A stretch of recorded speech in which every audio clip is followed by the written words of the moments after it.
अच्छा स्टूडेंट, पेशरी हमारा कंटिन्यू था और आज हमारी इंशाल्लाह लास्ट क्लास है पेशरी की। और लास्ट क्लास में हमने असेंबलिंग एंड मैन्युफैक्चरिंग का टॉपिक करा था। और आज हम लोग जो लास्ट टॉपिक करने वाले हैं उसमें वो है आपके पास पेरोल का। लास्ट क्लास में जो मैंने असेंबलिंग की फाइल बनाई थी उसी पे मैं आप लोग को पेरोल का टॉपिक करवा रहा हूँ। राइट। पेरोल क्या होता है पहले थोड़ा सा समझ लेते हैं, फिर पेरोल पे वर्किंग स्टार्ट करते हैं। पेरोल क्या होता है गौर से सुनिएगा। The data which can be maintain by company for employees is known as payroll. Data includes the personal information of the employees, the salary benefits of the employees, and the salary deduction of the employees. Payroll क्या होता है? Company employees का जो data अपने पास maintain करती है वो हमारा पेरोल कहलाता है। अब डेटा मेंटेन करने से क्या मुराद है? एम्प्लॉयज की कौन सी पर्सनल इंफॉर्मेशन अपने पास रखनी है, एम्प्लॉयज को सैलरी में क्या क्या बेनिफिट्स देने हैं, एम्प्लॉयज की सैलरी से क्या चीज़ें डिडक्ट करनी है। तो ये सारी चीज़ें मेरे पास डेटा में आ जाती है और ये मेरा पूरा पेरोल कहलाता है। राइट। अच्छा, जब फर्स्ट क्लास थी पेशे की तो मैंने आप लोग को बताया था कि ये कहाँ का सॉफ्टवेयर है, ये अमेरिकन कंप्यूटर अकाउंटिंग सॉफ्टवेयर है। राइट। तो इसमें ये याद रखना जो इन्होंने पेरोल दिया हुआ है वो अमेरिकन स्टैंडर्ड के लिहाज से दिया हुआ है और हमें उसको पाकिस्तान के लिहाज से कन्वर्ट करना है। तो इसमें याद रखिएगा, इसमें ऐसे बहुत सारी विंडोज़ आएंगी या बहुत सारी इसमें ऐसी विंडोज़ आएंगी जिन्हें हमें स्कैप करना होगा या जिन्हें हमें एडिट करना होगा। हम क्यों स्कैप करेंगे, यानी कि हम क्यों उन्हें छोड़ेंगे या क्यों हम उन्हें एडिट करेंगे? क्योंकि वो अमेरिकन स्टैंडर्ड पे है और हमें उसको पाकिस्तान के लिहाज से कन्वर्ट करना है। ये बात मैं इसलिए पहले से बता रहा हूँ ताकि आगे जाके अभी आपको कोई कंफ्यूजन ना हो। राइट। जिस तरह से लास्ट क्लास में जो हमने असेंबलिंग का टॉपिक करा था वो कुछ स्टेप से मुश्तमिल था, वैसे ही पेरोल का टॉपिक भी इसमें कुछ स्टेप से मुश्तमिल है। सबसे पहले है आपके पास स्टेप वन है। और स्टेप वन क्या है आपके पास? स्टेप वन है create chart of account. Create chart of account. सबसे पहले कुछ चार्ट ऑफ अकाउंट बनाएंगे हम लोग जो पेरोल के लिए इंपॉर्टेंट है। चार्ट ऑफ अकाउंट कहाँ से बनते हैं आपको पता ही है, मेंटेन मेन्यू में जाके चार्ट ऑफ अकाउंट। जो पेरोल के लिए इंपॉर्टेंट है सिर्फ वही चार्ट अकाउंट में यहाँ पे आके क्रिएट करूंगा इस वक्त। कैश बैंक वगैरह तो लाजमी है। सही है, इस बात को याद रखना। तो एक अकाउंट में बना रहा हूँ यार 202 पे पेरोल टैक्स पेबल। और इसकी टाइप क्या होगी? Other current liabilities. उसके बाद एक्सपेंस के दो हेड मुझे ओपन करने हैं। एक्सपेंस का कोई भी हेड ओपन नहीं हुआ हुआ तो आराम से मैं 601 पे इसको कर सकता हूँ। 601 पेरोल टैक्स एक्सपेंस।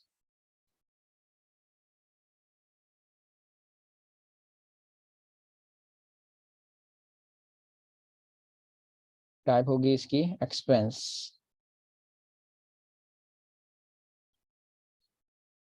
और एक और बनाते हैं 602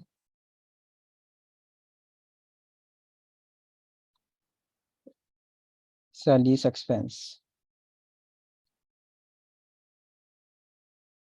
ये तीन अकाउंट मैंने पेरोल के लिए इंपॉर्टेंट है जो ओपन कर दिए। बाकी कैश बैंक वगैरह तो लाजमी है और कैपिटल वगैरह, इस बात को याद रखना। वो ऑलरेडी बना था इसलिए मैंने क्रिएट नहीं करा है उसको फिर से। अब है आपके पास स्टेप टू। स्टेप टू क्या है गौर से सुनिएगा। स्टेप टू में क्या करना है?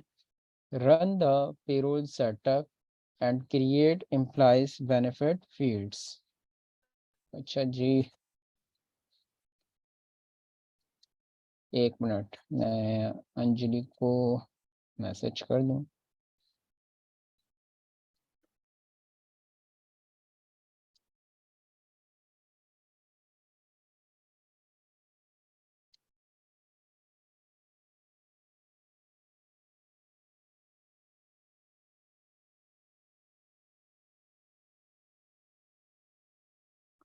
अच्छा जी, क्या बता रहा था मैं? तो सबसे अब है आपके पास स्टेप टू। और स्टेप टू क्या है आपके पास? Run the payroll setup and create employees benefit fields. Step two में क्या करना है स्टूडेंट गौर से सुनिएगा। स्टेप टू में अब हमें करना है पूरा एक पेरोल का सेटअप रन करना है और एम्प्लॉयज को सैलरी में आप जो जो बेनिफिट्स देंगे वो आपको फील्ड सेटिंग करनी होगी। याद रखिएगा, गौर से सुनिएगा मेरी बात। जो फील्ड सेटिंग अभी स्टेप टू और इसके बाद एक और स्टेप आएगा स्टेप थ्री में करेंगे, वही आगे जाके स्टेप फोर में हमारे पास आ रही होंगी। फिर से कह रहा हूँ, जो फील्ड सेटिंग अभी स्टेप टू और इसके बाद एक और स्टेप आएगा, स्टेप 3 में करेंगे, वही आगे जाके स्टेप 4 में हम लोग के सामने आ रही होंगी, तो वो मैं आप लोगों से पूछूंगा, फिर इस बात को याद रखना है। सही है, तो गौर से देखते हुए चलना स्टेप 2 और स्टेप 3 को। तो अभी स्टेप 2 में क्या करना है, पूरा एक पेरोल का सेटअप रन करना है, एम्प्लॉइज को सैलरी में जो जो बेनिफिट्स देंगे वो सारी फील्ड सेटिंग होगी। तो ये दोनों चीज़ें कैसे और कहाँ से परफॉर्म होंगी, इसके लिए आप लोग जाएंगे, स्टूडेंट गौर से देखिएगा, मेंटेन मेन्यू में जाके पेरोल, और पेरोल में जाने के बाद पेरोल सेटअप विजिट, मेंटेन में जाके पेरोल, और पेरोल में जाने के बाद पेरोल सेटअप विजिट।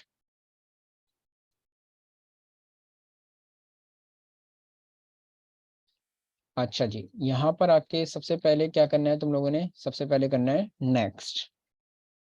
उसके बाद क्या रहा है, पेरोल ऑप्शन में अगर फुल सर्विस पेरोल पे जाते हो स्टूडेंट, तो हमें इसकी रजिस्ट्रेशन करवानी पड़ेगी, तो रजिस्ट्रेशन तो है नहीं, तो इसलिए हम क्या लेंगे, इस यहाँ पर do it yourself in house, do it yourself in house. Next करोगे, यहाँ पे टैक्स अपडेट सर्विस के हवाले से भी पूछा है, तो यहाँ पे भी क्या लोगे, डू इट योरसेल्फ। फिर से नेक्स्ट करना, अगेन नेक्स्ट, यहाँ पर आके स्टेट डिफाइन कर देना, किस स्टेट के लिए बना रहे हो, तो मैंने ले लिया एस डी यानी कि सिंध। नेक्स्ट करोगे, और से देखना सामने, पे टाइप, अब यहाँ पर आके एम्प्लॉयज को सैलरी में जो बेनिफिट्स देने हैं ना, वो सारी फील्ड सेटिंग यहाँ पर आके करनी है। एम्प्लॉयज को सैलरी में जो बेनिफिट्स दोगे वो सारी फील्ड सेटिंग यहाँ पर आके करोगे। यहाँ पे देखो, इन्होंने तकरीबन आपको 20 तक के लिमिट दी हुई है कि 20 तक के आप अपने एम्प्लॉयज को सैलरी में बेनिफिट्स दे सकते हैं। अब डिपेंड करता है कंपनी पे कि कंपनी अपने एम्प्लॉयज को क्या क्या बेनिफिट्स देना चाह रही है, तो वो यहाँ पे फील्ड सेटिंग करेगी। सबसे पहले आएगी आपके पास बेसिक सैलरी, बेनिफिट्स में क्या आएगा, बेसिक सैलरी सबसे पहले। अच्छा, स्पेस नहीं आएगा, स्पेस दोगे तो ये एरर दे देगा आगे जाके, तो स्पेस नहीं आएगा, मिला के लिखा जाएगा, इस बात को याद रखना। और बेनिफिट्स में क्या होता है, आपके पास हाउस रेंट होता है, उसके अलावा मेडिकल ले लेते हैं, और एक और ले लेते हैं अदर के तौर पे। काफ़ी सारे बेनिफिट्स हो सकते हैं, मैंने सिर्फ ये 3 से 4 बेनिफिट यहाँ पर ऐड करवाए। और जितने बेनिफिट्स आप लोग ऐड करवाएंगे स्टूडेंट्स, वो याद रखिएगा हमेशा उनके सामने कौन सा अकाउंट लिंक करना होगा, जो हम लोग बनाकर आए थे 602 पे, सैलरीज एक्सपेंस का अकाउंट। जितने बेनिफिट्स आप यहाँ पे लिखेंगे, उन सबके सामने कौन सा अकाउंट लिंक करना होगा, सैलरीज एक्सपेंस का अकाउंट, राइट। उसके बाद नेक्स्ट करोगे, ये हमारे पास बेनिफिट्स में वेकेशंस वगैरह पे वर्किंग नहीं करता, तो यहाँ पे कुछ नहीं करना है, इसको इसको भी क्या करोगे, नेक्स्ट। यहाँ पर आके ये दो अकाउंट्स लास्ट में लिंक करने हैं। सबसे पहले कह रहा है टैक्स लायबिलिटी अकाउंट, तो यहाँ पर आके कौन सा अकाउंट लिंक करना है, पेरोल टैक्स पेबल का। और दूसरे पे कौन सा अकाउंट लिंक करोगे, पेरोल टैक्स एक्सपेंस। पहले पे कौन सा अकाउंट लिंक होगा, पेरोल टैक्स पेबल का, और दूसरे पे अकाउंट लिंक होगा पेरोल टैक्स एक्सपेंस का अकाउंट। नेक्स्ट करोगे, उसके बाद देन फिनिश कर देना। नेक्स्ट करोगे और उसके बाद फिनिश कर दोगे। ये हो गया स्टेप 2 कंप्लीट। यामीन, जो भी बात है मेरे दोस्त चैट कर लो, अगर कोई बहुत ज़रूर हुआ तो क्लास के आखिर में बिल्कुल कोई मसला नहीं है, मैं अनम्यूट कर दूंगा। लेकिन अगर किसी टॉपिक से रिलेटेड कोई प्रॉब्लम है तो मुझे चैट कर लो पहले, या डायरेक्ट चैट कर लो, कोई ऐसा इशू नहीं है। अगर बात करना चाहोगे तो आखिर में अनम्यूट भी कर दूंगा, कोई ऐसा इशू नहीं है। सही है। हाँ, तो पहले मुझे पूछ लो, अगर ऐसे समझ में आ गया वेल एंड गुड, वरना क्लास के आखिर में फिर मैं, हाँ तो मैं यही कह रहा हूँ ना मेरे दोस्त, पूछ लो जो पूछना है, मैं हाथ का जवाब दे दूंगा। अगर नहीं हुआ तो क्लास के आखिर में मैं अनम्यूट भी कर दूंगा, क्योंकि अभी पूरा टेम्पो पे थोड़ा क्लास का आउट हो जाएगा। सही है। अच्छा जी, तो अब है आपके पास स्टेप 3, और स्टेप 3 क्या है आपके पास, create employees personal information and deduction fields. Create employees personal information and deduction fields.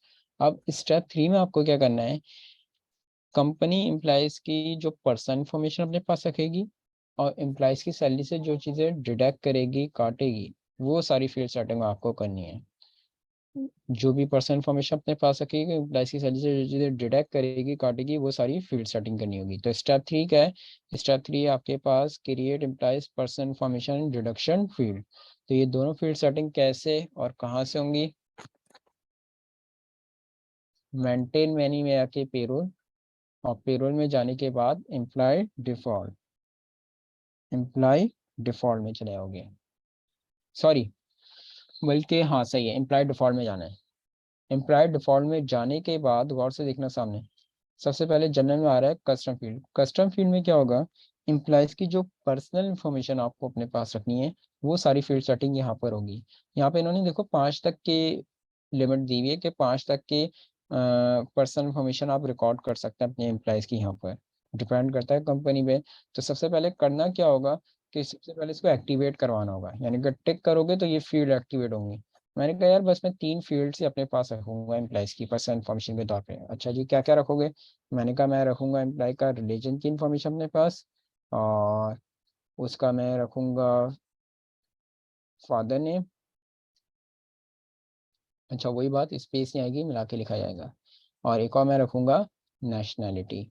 अगर 2 फील्ड और ऐड करवाना चाहो तो वो भी करवा सकते हो, जैसे कि एनआईसी नंबर या ब्लड ग्रुप वगैरह, तो वो भी कर सकते हो, कोई ऐसा इशू नहीं है। सही है, डिपेंड करता है कंपनी के, कंपनी कितनी फील्ड्स एक्टिवेट करवाना चाह रही है। उसके बाद आओगे इसकी सेकंड विंडो पे एम्प्लॉय फील्ड्स। एम्प्लॉय फील्ड्स में क्या होगा स्टूडेंट्स, एम्प्लॉयज़ की सैलरी से जो चीज़ें आप डिडक्ट करेंगे, काटेंगे, वो सारी फील्ड सेटिंग यहाँ पर आके आपको करनी होगी। अब यहाँ पे देखो इन्होंने अमेरिकन से कुछ अपनी फील्ड सेटिंग करी हुई है। सबसे पहले करना क्या होगा, याद रखो, सबसे पहले जो टेक है उसको अनटेक करना है, और जो फील्ड नेम इन्होंने लिखे हुए हैं इसको यहाँ से रिमूव करवा देना है। सबसे पहले जो टेक्स्ट है उसको अनटेक करना है, और जो फील्ड नेम इन्हें यहाँ पे लिखे हुए थे उसको आपने रिमूव कर देना है। यहाँ पे डिडक्शंस के लिए भी देखो काफ़ी सारी लिमिटेशन दी हुई है, काफ़ी सारी डिडक्शंस आप कर सकते हैं। और वही बात डिपेंड करता है कंपनी की, कंपनी डिडक्शन में क्या क्या करना चाह रही है। फॉर एग्जाम्पल कंपनी डिडक्ट करेगी इनकम टैक्स, वही बात मिला के लिखाएगा, स्पेस नहीं आएगी, और ईओबीआई, और एक और ले लेते हैं पीएफ यानी कि प्रोविडेंट फंड। और जितनी फील्ड डिडक्शन के तौर पे आप ऐड करवाएंगे उन सबके सामने कौन सा अकाउंटिंग करना होगा, याद रखना, पेरोल टैक्स पेबल का। जितनी फील्ड्स आप ऐड लिखेंगे यहाँ पे उन सबके सामने कौन सा अकाउंटिंग करना होगा, पेरोल टैक्स पेबल का। उसके बाद बाकी विंडोज में इसमें आओगे कस्टम फील्ड में। कस्टम फील्ड में कंपनी फील्ड में, सॉरी, कंपनी फील्ड में कुछ करना नहीं है आपको, सिर्फ 2 काम करने हैं। वो क्या है, जो टेक है उसको अनटेक करना है, और जो फील्ड नेम लिखे हुए हैं ना उसको यहाँ से रिमूव करवा दें। जो टेक्स्ट है उसको अनटेक करना है, और जो फील्ड नेम लिखे हुए हैं वो हमने यहाँ से रिमूव कर दिए हैं। बाकी 2 विंडोज में मेरी कोई वर्किंग नहीं है, लेकिन सरसरी तौर पे मैं समझाने के लिए बता रहा हूँ। रिव्यू रेटिंग्स ही होती है कि एम्प्लॉय की परफॉर्मेंस कैसी है, गुड है, बैड है, एक्सलेंट है, तो परफॉर्मेंस के तौर पे यहाँ पे ऐड करवाया जा सकता है। इसके अलावा एम्प्लॉयमेंट स्टेटस क्या है, करंट एम्प्लॉय टर्मिनेटेड निकाल दिया गया एब्सेंस से। अगर अपनी तरफ से कोई स्टेटस चाहते हो तो वो भी लिख सकते हो, फिर वही आगे जाके यहाँ पास शो भी करेगा, राइट। और सेव करने के लिए किस पे क्लिक करना होगा, ओके पे क्लिक करना होगा। अब है आपके पास, अगर अफजाल, अगर मेरे दोस्त अलग से तुम हेड क्रिएट करना चाहते हो ना, मैंने तो पेरोल टैक्स पेमेंट बना रहा है, लेकिन अगर लाइबिलिटी का तुम अलग से कोई कोड अलग से बनाना चाहते हो तो वो कोड भी लिंक सब कर सकते हो, वो आप पे डिपेंड करता है अफजाल, कोई ऐसा इशू नहीं है। सही है, मैंने पेरोल टैक्स पेमेंट में डाला है, राइट। अच्छा जी, अब है आपके पास स्टेप 4, और स्टेप 4 के आपके पास क्रिएट एम्प्लॉयज़। अब आपकी कंपनी के एम्प्लॉयज़ बनाए जाएंगे और एम्प्लॉयज़ की रिटर्न होगी। और एम्प्लॉयज़ की क्रिएशन कैसे और कहाँ से होती है, गौर से देखिएगा। मेंटेन मेन्यू में जाके एम्प्लॉयज़, मेंटेन मेन्यू में जाके एम्प्लॉयज़। अब एक एम्प्लॉय की इन्फॉर्मेशन में यहाँ पे मेंटेन कर रहा हूँ, गौर से देखिएगा सामने। सबसे पहले आईडी आ गई E-101, यानी एम्प्लॉय 101, जो आईडी देना चाहो दे सकते हो, कोई ऐसा इशू नहीं है। नेम आ जाएगा एम्प्लॉय का, बिल्कुल फैजान, बिल्कुल बिल्कुल कर सकते हैं, कोई ऐसा इशू नहीं है। नाम आ गया फॉर एग्जांपल आसिफ अहमद। अच्छा जी, एड्रेस वगैरह आ जाएगा आसिफ जनाब का, जो भी इसका एड्रेस होगा यार, एड्रेस दे देना यहाँ पर। सिटी आ गई कराची, स्टेट आ गई SD यानी कि सिंध, जिप कोड आ गया, कंट्री आ गई पाकिस्तान। उसके आज का वर्क फ़ोन नंबर, ईमेल वगैरह, जो भी ईमेल एड्रेस अवेलेबल होगा, home phone number, work phone number, mobile number, जो भी अवेलेबल होगा वो नंबर यहाँ पर आके आप इसका डिफाइन कर देंगे। सोशल सिक्योरिटी जो होता है, अगर यूबीआई से रजिस्ट्रेशन हुई भी है तो वहाँ से जो यूबीआई का रजिस्ट्रेशन कोड होता है वो अगर दिया जाता है, वो अवेलेबल है तो लिख देना, नहीं अवेलेबल तो उसको ब्लैंक रहने देना, कोई ऐसा इशू नहीं है। टाइप इसका डेजिग्नेशन क्या है, ऑफिसर है, पियोन है, एमडी है, क्लर्क है, अकाउंटेंट है, क्या है। जो भी डेजिग्नेशन होगा वो यहाँ पे आके डिफाइन कर देना। फॉर एग्जांपल ऑफिसर है। अब ये बताओ, ये फील्ड सेटिंग हमने कौन से स्टेप में करी थी, स्टेप नंबर बताओ मुझे। ये फील्ड सेटिंग हमने कौन से स्टेप में करी थी, स्टेप नंबर।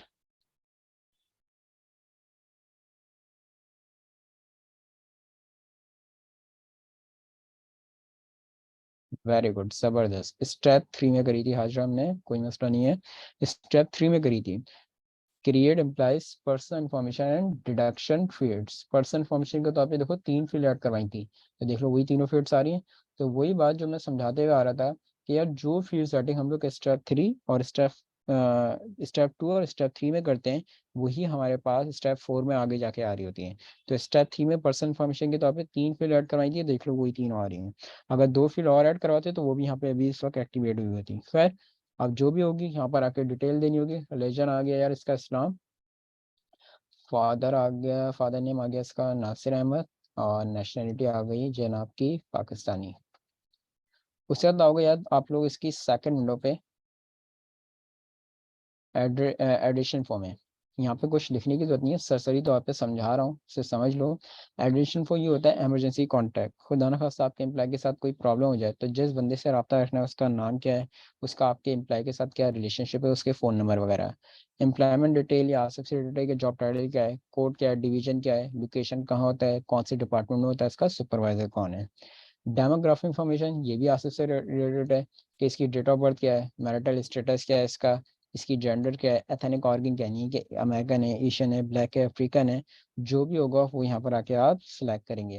उसका एम्प्लॉयमेंट स्टेटस जो अभी समझा कर आ रहा था कि करंट है, ये टर्मिनेटेड है, निकाल दिया गया ऐप से पे, जो भी स्टेटस होगा वो स्टेटस होगी यहाँ पे।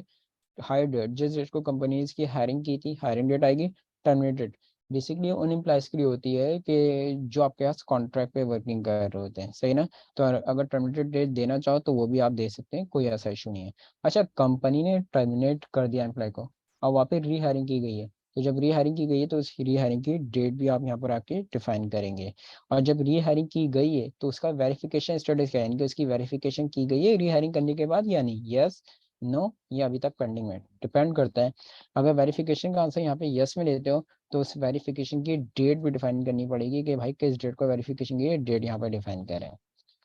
उसके बाद आओगे इसकी थर्ड विंडो में, ये विंडो इंपॉर्टेंट है। थर्ड विंडो पर आओगे पे इन्फो में। सबसे पहले पे मेथड लेना है सैलरी, और पे फ्रीक्वेंसी लेना है मंथली। अब ये बताइए, ये फील्ड सेटिंग कौन सी स्टेप में करी थी, स्टेप नंबर।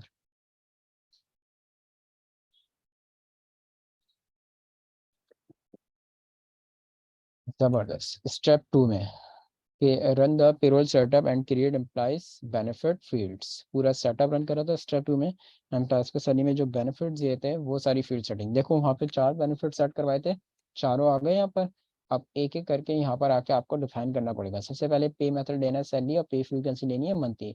अब एक एक करके डिफाइन करोगे। अभी ऑफिसर है तो यार मैंने कहा यार मैं इसको बेसिक सैलरी दूंगा यार 53,000। हाउस रेंट मिसाल के तौर पे मैं इसको दूंगा 11,000 रुपये। मेडिकल के तौर पे मैं इसको दूंगा यार 8,000 रुपये। और अदर के तौर पे 4,000। सही है। बाकी फील्ड और भी ऐड करवाते तो देखो ये नीचे कंटिन्यू था, और भी फील्ड आ रही होती, लेकिन हमने 4 फील्ड ऐड करवाई थी तो 4 हमारे पास हमारी मुताबिक शो गई हैं। उसके बाद विद होल्डिंग इन्फो में हमारे पास नहीं थी, वेकेशन वगैरह की विंडो हमारे पास नहीं थी, तो इन दोनों विंडोज में हमारी कोई वर्किंग नहीं है। ये विंडोज आपके पास ब्लैंक रहेंगे। सेकंड लास्ट विंडो में आओगे एम्प्लॉय फील्ड। ये बताइए, ये कौन से फील्ड स्टेप में हमने फील्ड सेटिंग कर दी, स्टेप नंबर।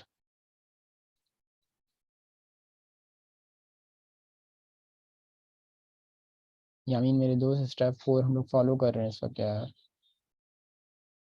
वेरी गुड, ये फील्ड सेटिंग भी हमने स्टेप 3 में करी थी। क्या था भाई स्टेप 3, क्रिएट फील्ड्स। तो डिडक्शन के तौर पे देखो 3 फील्ड ऐड करवाई थी, तीनों आ गई यहाँ पर। अब डिडक्शन होगी कैसे, सबसे पहले करना क्या है, जो टेक है इसको अनटेक करना है, और अनटेक करने के बाद यहाँ पे आके अमाउंट लिखाएगा माइनस में। माइनस में क्यों, क्योंकि सैलरी से डिडक्ट हो रहे हैं। अगर पॉजिटिव अमाउंट लिख दोगे तो ये सैलरी में ऐड कर देगा, इस बात को याद रखना। तो ये माइनस में अमाउंट लिखाएगा। तो यार मिसाल के तौर पे इनकम टैक्स मैंने कहा, जैसा सपोज ऑनली इनकम टैक्स मैंने कहा मैं डिडक्ट करूंगा 3,600 रुपये। ईओबीआई मैं डिडक्ट करूंगा ₹250 और पीएफ में डिडक्ट करूँगा ₹4,400, राइट। तो इस तरह से आप इसकी डिडक्शन की फील्ड अमाउंट लिखेंगे। नहीं मेरे दोस्त फारूक, ये इसमें नहीं है, स्लैब नहीं बन सकते। स्लैब नहीं है इसमें, हमें पहले मैनुअली कैलकुलेशन करनी पड़ेगी फारूक, और उसके बाद यहाँ पे मैनुअली अमाउंट लिखना पड़ेगा। स्लैब नहीं दिए हुए यार इसमें। उसके बाद आ जाओगे लास्ट फंड में, कंप्लेंट फील्ड में हमारी कोई वर्किंग नहीं थी, तो लाभ में आते इसमें हम कुछ नहीं करना है, ये ब्लैंक रहेगा। इस तरह से इसमें पूरे एम्प्लॉय की आप डेटा एंट्री करेंगे। जब एम्प्लॉय की डेटा एंट्री परफॉर्म हो जाए तो सेव कर देना या सेव एंड न्यू कर देना। एक और एम्प्लॉय बना रहा हूँ मैं, गौर से देखना, एक चीज़ मुझे समझानी है इसमें।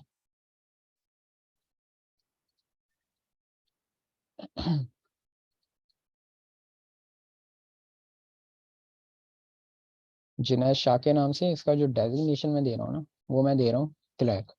जब मैं आऊँगा पे इन्फो पे, तो इससे पहले वाला जो यार एम्प्लॉय था मेरा, वो कौन था? वो ऑफिसर था।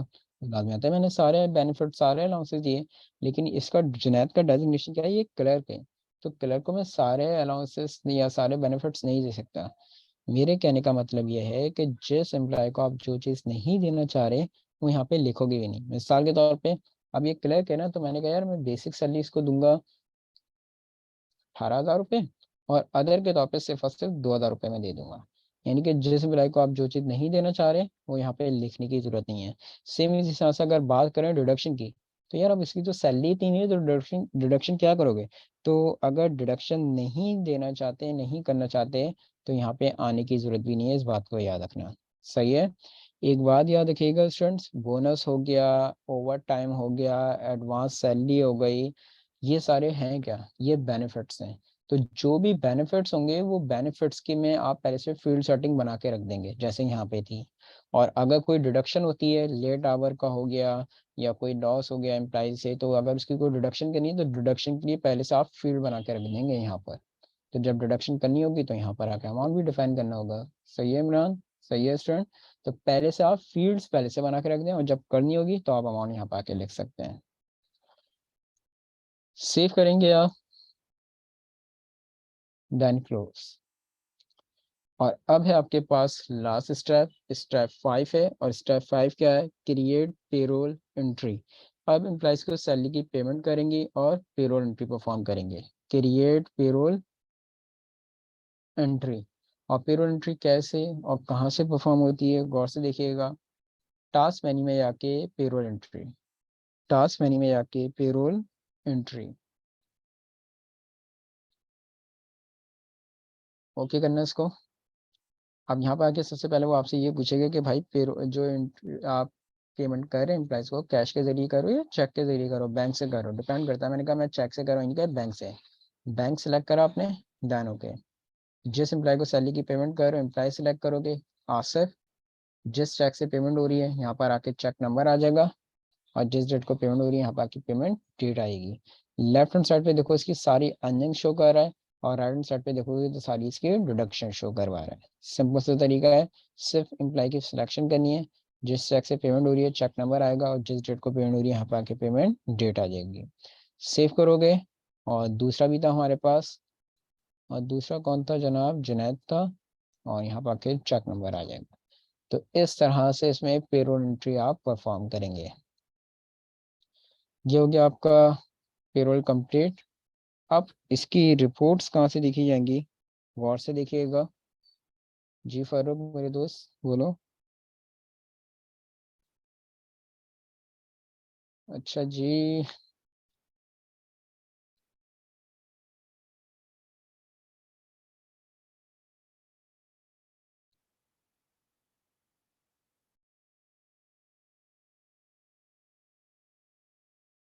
रिपोर्ट्स कहाँ से देखेंगे इसकी? गौर से देखें। रिपोर्ट्स एंड फॉर्म्स में जाना। रिपोर्ट्स एंड फॉर्म्स में जाने के बाद पेरोल, और पेरोल में जाने के बाद पेरोल रजिस्टर।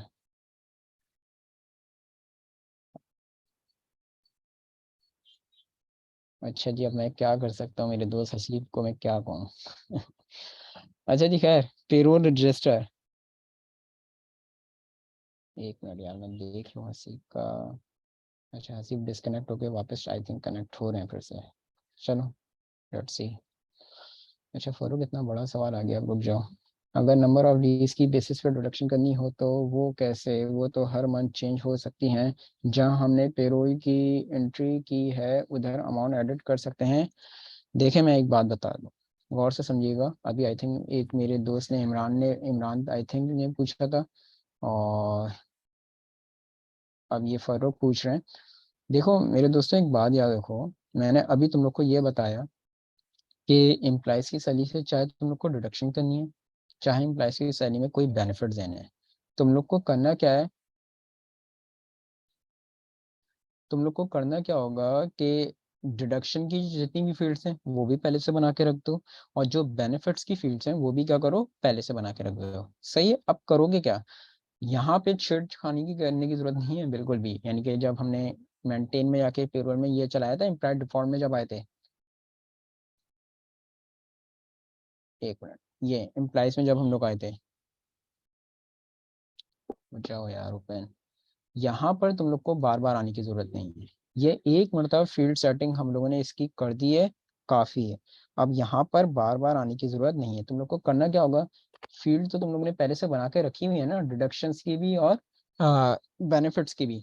तो जब तुम लास्ट स्टेप फॉलो कर रहे होगे ना, पेरोल एंट्री वाला, टास्क मेन्यू में आके पेरोल एंट्री, दिस वन, तो जिस महीने जब तुम लोग पेमेंट करोगे, तो यहाँ पर आके देख लो इमरान और फर्रुख, जिस महीने तुम्हें चाहे बेनिफिट देने हैं, तो यहाँ पर आके अमाउंट आराम से तुम अमाउंट भी लिख सकते हो, एडिट कर सकते हो, कोई ऐसा इशू नहीं है। यहीं से वो हेड कर लेगा, ऐसा कोई मसला नहीं है। लेकिन बस ये याद रखो कि फील्ड्स आपको पहले से बना के रखनी होंगी। इसी तरह से अगर ईओबीआई या पीएफ या जो भी डिडक्शन है, फील्ड तो पहले से बना के रखी होंगी, तो यहाँ पर आके बस तुम लोग को अमाउंट लिखना होगा, ये याद रखो। अब अगली बात समझ में फर्रुख?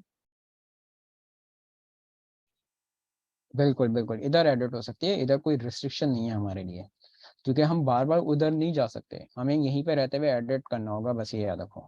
खैर, तो ये हो गया यार पेरोल। मैं रिपोर्ट शो करवा रहा था, इसकी रिपोर्ट्स कहाँ से देखते हैं? रिपोर्ट्स एंड फॉर्म्स में जाने के बाद पेरोल, और पेरोल में जाने के बाद पेरोल रजिस्टर, यहाँ पे आके देखो तमाम एम्प्लॉइज की डिटेल आपको शो कर देगा। यहाँ पे बता रहा है यार आसिफ अहमद आपकी कंपनी का एम्प्लॉई है, इसको बेसिक सैलरी आप 53,000 दे रहे हैं, हाउस रेंट 11,000 रुपये, मेडिकल 8,000, अदर 4,000, ये सब मिला के जो इसकी ग्रॉस सैलरी बनी थी वो बनी थी 76,000 रुपये।